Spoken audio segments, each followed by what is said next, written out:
Hello mga ateng, magandang araw, magandang gabi sa inyong lahat. Welcome to my channel. I hope everybody's doing fine. So, hulaan nyo kung ano ang ginagawa ko ngayon. Papasok ako sa trabaho, kahit na sobrang lamig. Can you imagine? Tignan nyo ang paligid. Napakalamig po. Ito po yung sasakyan na punong-puno ng snow. Tinatanggalan ko ngayon at pinaiinit ang loob ng sasakyan para hindi naman tayo manginig ng pagdadrive. So, kailangan natin magtrabaho.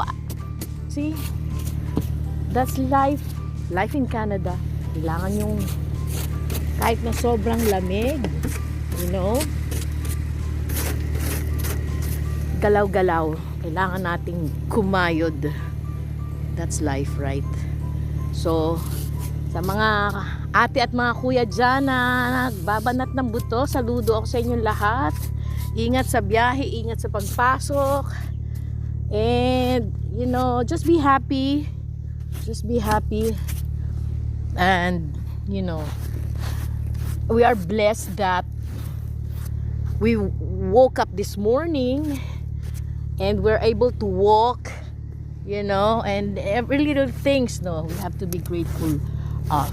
Kailangan maging masaya tayo kahit na napakadaming problema, napakaraming utang. Okay lang yan. Alam nyo, ma-stress lang kayo kung iisipin ninyo. Pero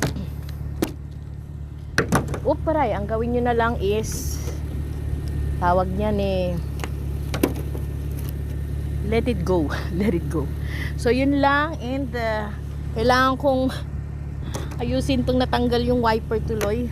So bye bye, and hope to see you on my next video. God bless.